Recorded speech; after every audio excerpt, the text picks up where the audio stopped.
చెప్పండి, ఇప్పుడు ఏదైతే ఉందో నెల్లూరు జిల్లా బుచ్చిరెడ్డిపాలెంలో సీఎం జగన్ మీద చంద్రబాబు నాయుడు చాలా దారుణమైన వ్యాఖ్యలు చేశారు. జగన్ రేపు నుండి చంపితే ఏమవుతుందని మాట్లాడుతున్నాడు. అసలు ఇలాంటి మాటలు మాట్లాడితే ఇది రెచ్చగొట్టడం కదంటారా? అతనికి అలవాటు అయిపోయింది. రామారావు చంపితే ఏం కాలేదు కదా, రాజశేఖర్ చంపితే ఏం కాలేదు కదా.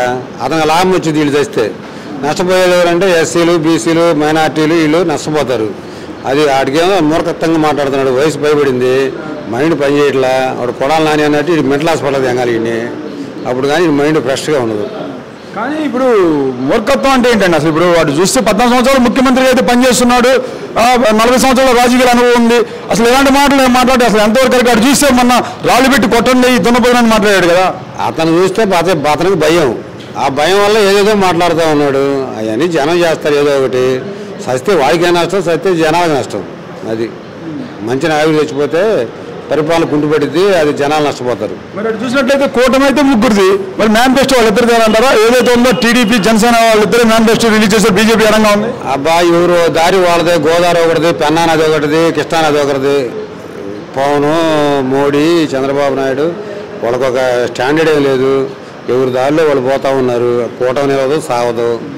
కూటమి ఫెయిల్, అటర్ ఫెయిల్ అంతే. కానీ ఇప్పుడు ఏదైతే ఉందో మీ పార్టీ మైసూర్ మేనిఫెస్టో కంటే టీడీపీ మేనిఫెస్టో చాలా భిన్నంగా ఉంది. మేము ఇంకా ఎక్కువ పథకాలు ఇచ్చాము, ఇది అందరినీ ఆకట్టుకుంటుంది, రేపు మేము తద్వారా విజయం సాధిస్తామని చెప్పి వాళ్ళు అంటున్నారు. నిన్న పీకే వ్యవహారంలో చెప్పాడు జగన్. లోగడ 2014లో చెప్పిన మేనిఫెస్టో మొత్తం చదివాడు. చంద్రబాబు నాయుడు ఎన్నో వాగ్దానాలు చేశాడు, అందులో ఎన్ని అమలు చేశాడు, నీ డేటా అంతా ఆయన ఇప్పాడు. జనాలకు కూడా తెలుసు. అందువల్ల నీ మేనిఫెస్టో కూడా నమ్మేవాడు లేడు. అదేదో చెత్తకొట్లు వేసే కాగితం, చిత్తు కాగితం లాంటిదే, దానివల్ల ఏం కాదులేదు. కానీ మరి ఇప్పుడు జగన్ పెట్టి మేనిఫెస్టో అయితే నమ్మొచ్చు అంటారా? ఖచ్చితంగా లోడ చేస్తున్నాడు కాబట్టి దీన్ని నమ్ముతారు అంతే. మరి ఎలా ఉంది? ఇంకా కరెక్ట్గా 13 రోజులే ఉన్నాయి, ఎన్నికలు సమీపిస్తున్నాయి కదా. ఎవరు గెలుస్తారని చెప్పి మీరు అనుకుంటున్నారు? వారు వన్ సైడ్ అబ్బాయి 175 అంతే, దానికి తిరిగి ఉండదు. మీరు 175 అని అంటున్నారు. అసలు పులివెందుల్లో చూసుకోమని ఈసారి జగన్ దిక్కుందో లేదని చెప్పేసి టీడీపీ పార్టీ వాళ్ళు అంటున్నారు. పులివెందుల్లో వాళ్ళ అయ్య ఓడిపోవాలా, వాళ్ళ తాత ఓడిపోవాలా, జగన్ ఓడిపోడు.